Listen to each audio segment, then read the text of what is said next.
किसी को हंसाना, किसी को रुलाना।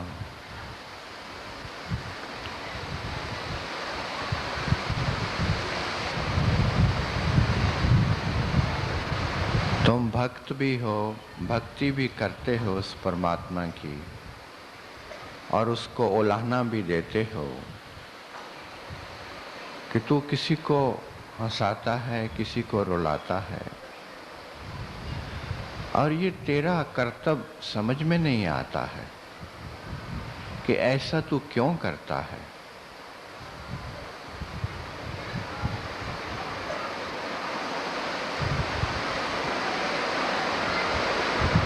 नहीं, भगवान ना तो किसी को हंसाता है, ना किसी को रुलाता है।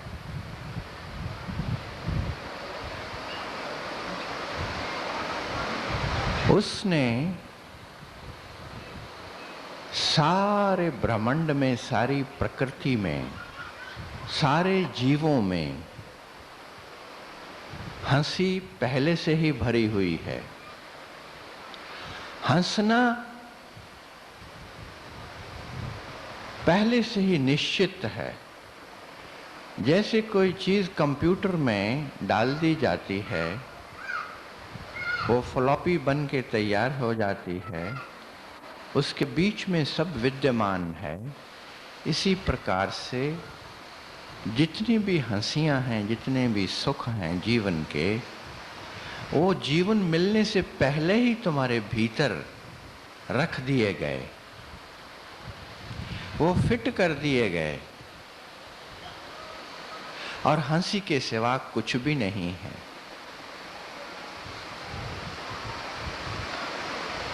क्योंकि परमात्मा का जो परम स्वरूप है, अगर तुम वो साकार में देखना चाहोगे तो वो हंसता हुआ दिखाई देगा। वो हंसता हुआ दिखाई देगा।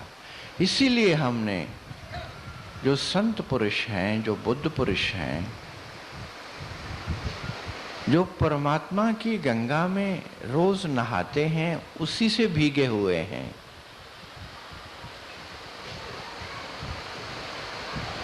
उनमें एक प्रकार की हंसी दिखाई है।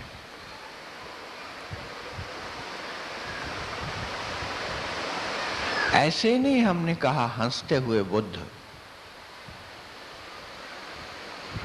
भगवान बुद्ध सारे जीवन नहीं हंसे, किसी ने उनको हंसते नहीं देखा, किसी ने उनकी मुस्कुराहट नहीं देखी, और उनका नाम रख दिया लाफिंग बुद्धा,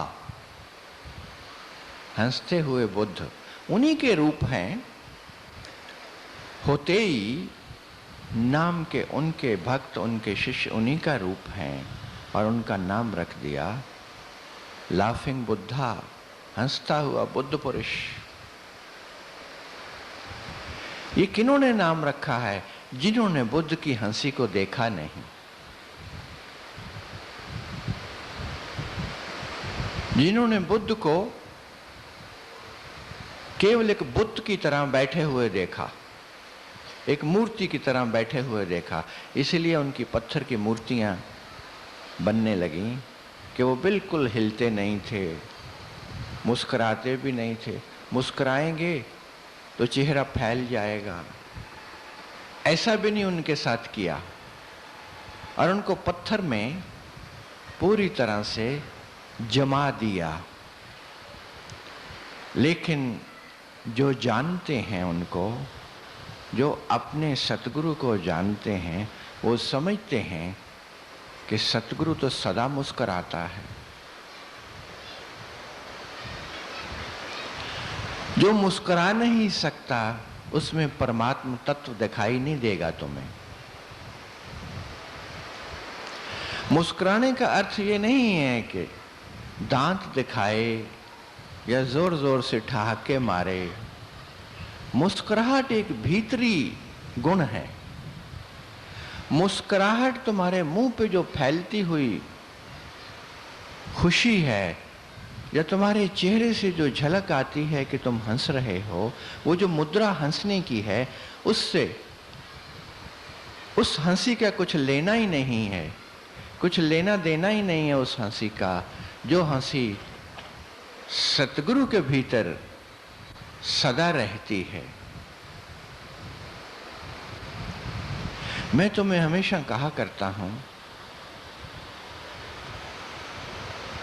कि ध्यान का सबसे बड़ा जो प्रमाण मिलता है कि तुम ठीक ध्यान कर रहे हो या गलत रास्ते पे जा रहे हो, तो वो है प्रसन्नता। जिसने सतगुरु से नाम लेकर के और उसके आशीर्वाद से ध्यान में छलांग लगाई, सबसे पहला जो अनुभूति के स्वर उसके भीतर गूंजता है वो है हंसी का, वो है खुशी का। इस बात की खुशी नहीं कि कोई अच्छा हो गया है जीवन में, कि कोई लाभ आया है, नहीं, अकारण वो हंसी दसों दिशाओं से तुम्हारे भीतर, तुम्हारी 11वीं जो दिशा है भीतर की, उससे खिलने लगती है आकर के अंदर।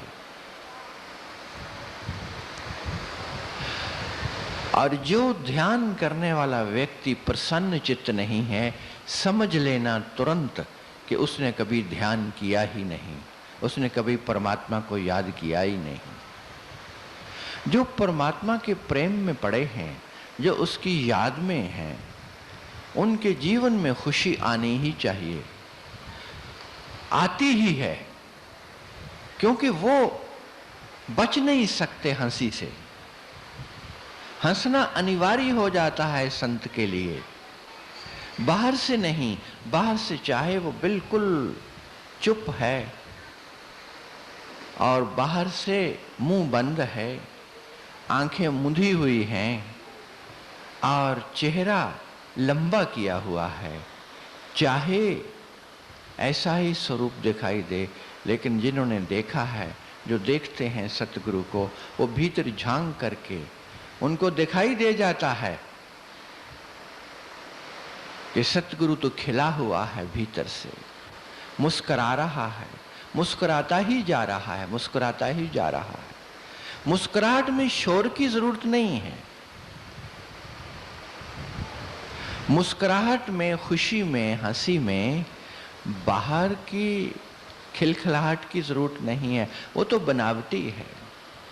लोग तो अंदर गम लिए हुए हैं, दुख लिए हुए हैं और बाहर से हंसने का नाटक कर रहे हैं। मखौटा पहन रखा है मुस्कुराहट का, हंसी का, जिधर जाते हैं मुंह फैला के हंसते हैं।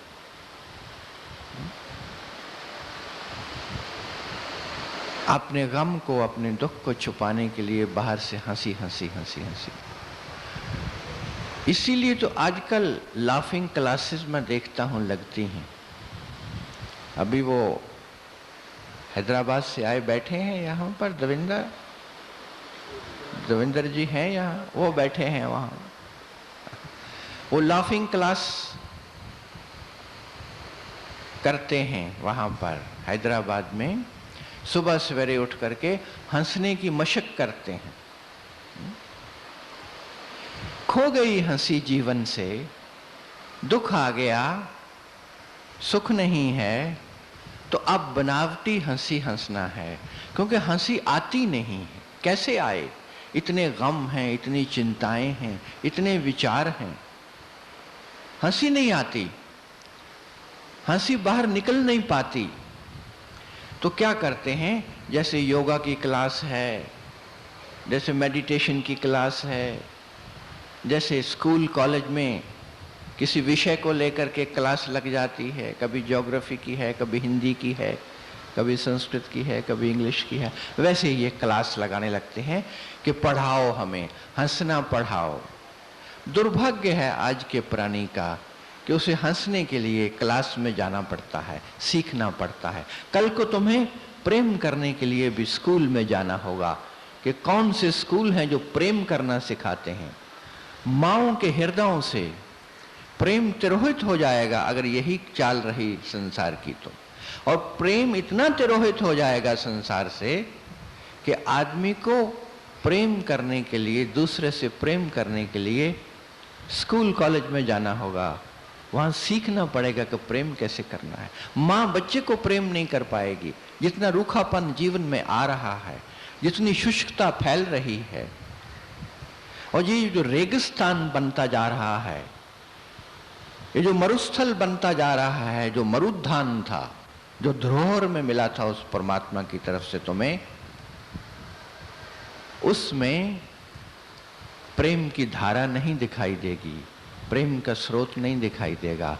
तो फिर प्रेम को जीवन में लाने के लिए तुम्हें सीखना पड़ेगा कि अपने ही बच्चे से प्रेम कैसे करना है। मैं विदेश में देखता हूं, लोगों ने तो नौकर रख लिए हैं अपने बच्चे को प्रेम करने के लिए। मां के पास समय नहीं है, बाप के पास समय नहीं है। समय क्यों नहीं है? क्योंकि क्लबों में जाना है, नाच घरों में जाना है, शराब खानों में जाना है, और तरह तरह की खुराफातें करनी हैं। संसार बहुत बड़ा है, बहुत कुछ देखना है, घूमना है, तो समय नहीं है। तो एक मेड सर्वेंट रख ली है, तो एक कोई नौकर रख लिया है घर में काम करने के लिए, हेल्पर रख लिया है, मददगार रख लिया है कि तू हमारे बच्चे को संभाल।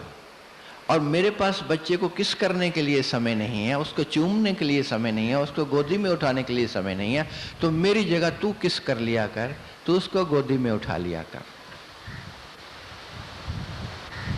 इतना रूखापन इंसान के हृदय में है। हृदय में उस परमात्मा ने तो रूखापन नहीं दिया था, उसने तो तुम्हें बहता हुआ स्रोत दिया था, बहता हुआ झरना दिया था, लेकिन तुमने उस झरने को बंद कर दिया। तुमने सब संसार के कूड़ा करकट इकट्ठे करके, पत्थर कंकर धूल मिट्टी सब इकट्ठा करके तुमने उसका मुंह बंद कर दिया, तुमने उसके खुलने का रास्ता ही बंद कर दिया। आज वो रुंधा हुआ है, आज वो बह नहीं सकता। और जहां प्रसन्नता नहीं है वहां प्रेम नहीं हो सकता। देखो कितनी संयुक्त बातें हैं। जो इंसान भीतर से, अपनी अंतरात्मा से प्रसन्न चित्त नहीं है, उसके भीतर प्रेम नहीं हो सकता। जिस प्रेम की हम चर्चा कल कर रहे थे, जिस प्रेम के बारे में हर रोज चर्चा करते हैं कि प्रेम के बिना परमात्मा उतरता नहीं है, उसी में ये सबक भी जोड़ लो कि प्रेम तब तक नहीं उतरता है जब तक प्रसन्नता तुम्हारे भीतर जागती नहीं है। प्रसन्नता खो गई तो प्रेम चला ही गया।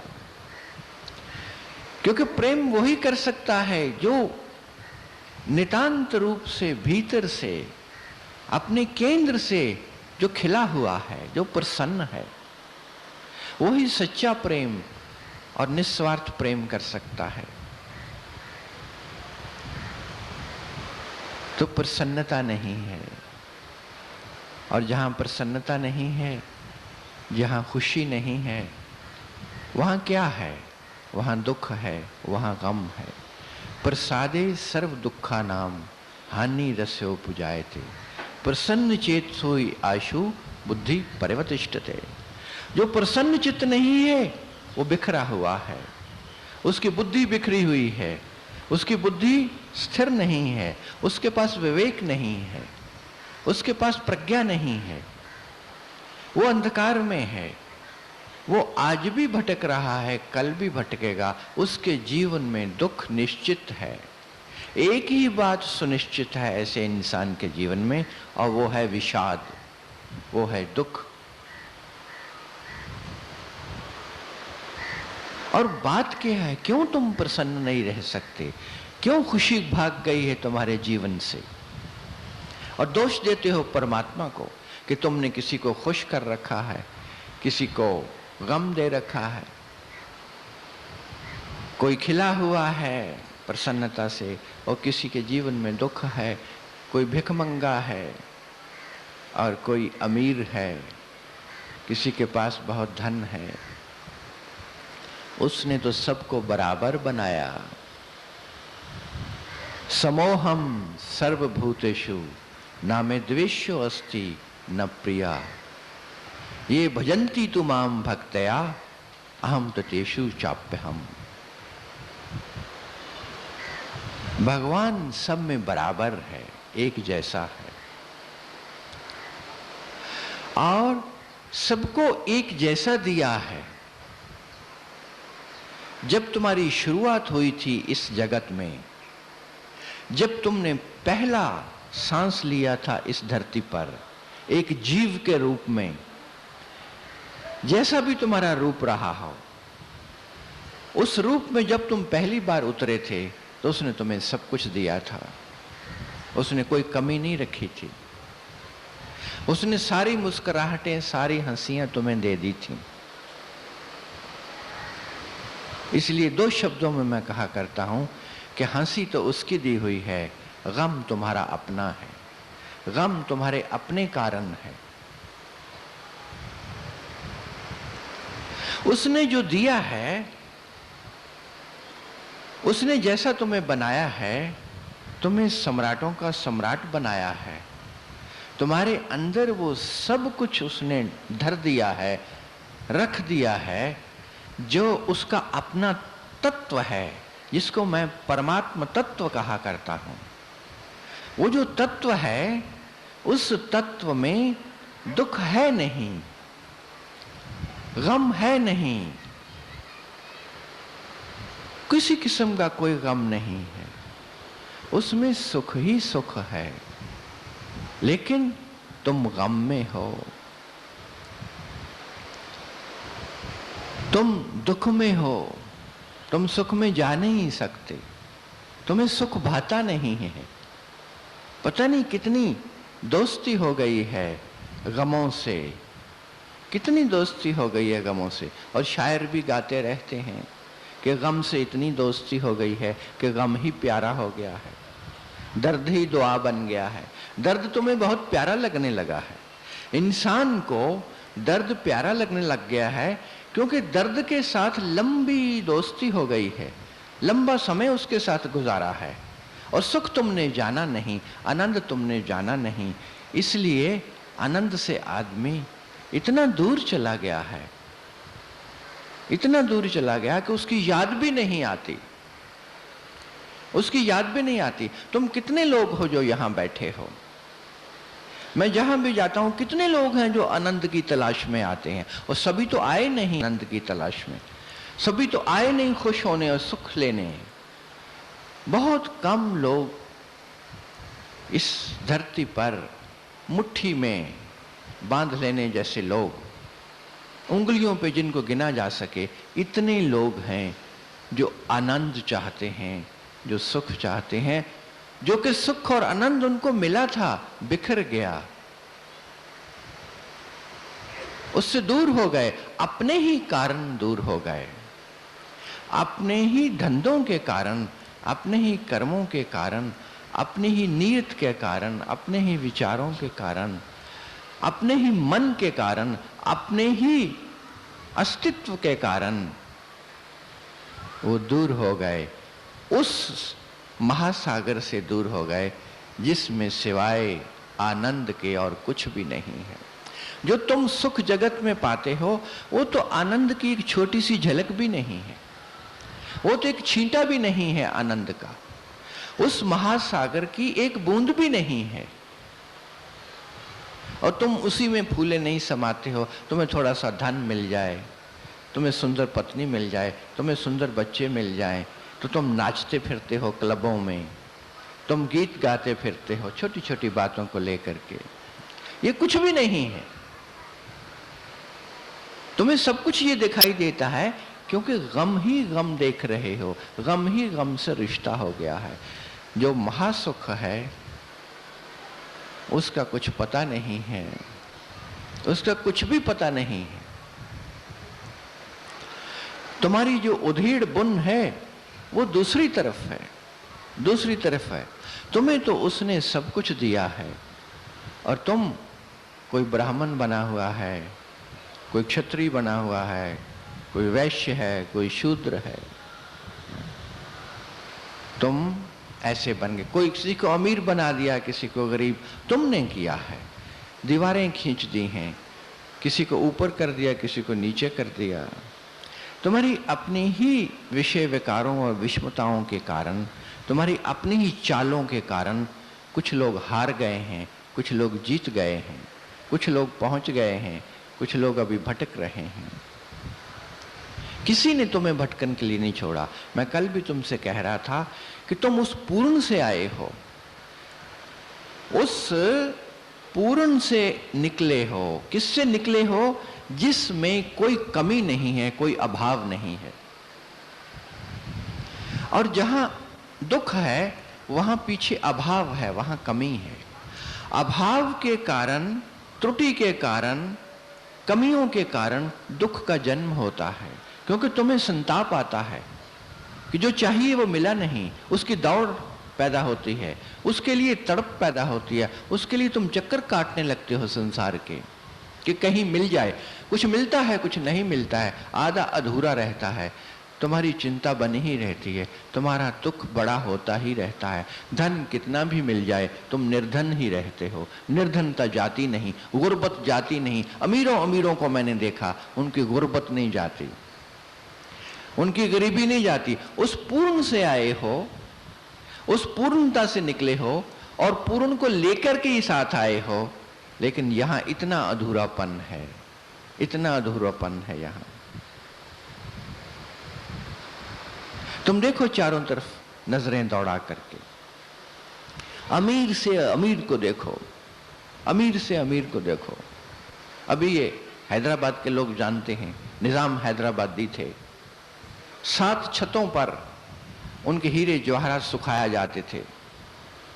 उनको हवा लगाने के लिए छतों पर बिछाया जाता था। इतने हीरे जवाहरात थे। लेकिन वो निजाम हैदराबादी गरीब का गरीब रहा। फटी हुई टोपी, फटी हुई कुर्ती, पास बैठो तो बास आती।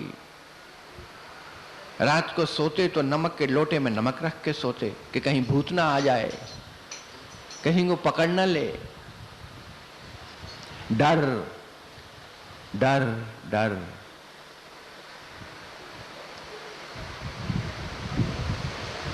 और अमेरिका में एंड्रयू कार्नेगी हुए, आज उनके वो बनाए गए हैं, स्तूप बनाए गए हैं उनकी याद में। इतना पैसा, इतना पैसा, इतना पैसा। और मरते वक्त किसी ने उनसे पूछा कि एंड्रयू कार्नेगी जी, आप जा रहे हैं, अब तो खुश है ना आप जो चाहते थे आपने पा लिया। आप अमेरिका के सबसे अमीर हो आदमी, तुमसे ये ज्यादा अमीर आदमी नहीं है। कितना धन है उसकी संख्या ही नहीं बताई जा सकती, अरबों करोड़ डॉलर।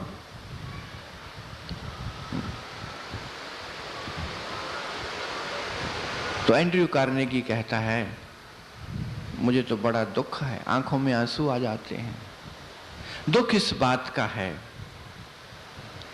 कि 10 करोड़ डॉलर से मैं कम रह गया। 90 करोड़ डॉलर मेरे पास है, 100 करोड़ डॉलर नहीं हो पाया। मैं हार गया, मैं दुखी जा रहा हूं संसार से।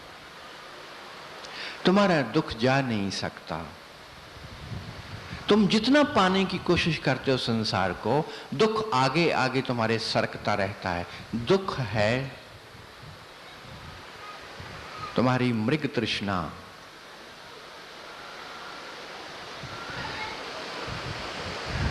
तुम कितना भी सुखी होना चाहो, कितना भी धन इकट्ठा करके तुम समझते हो आनंद में हो जाओगे, आनंद में हो जाओगे, नहीं, वो आगे ही आगे, आगे ही आगे सरकता रहता है,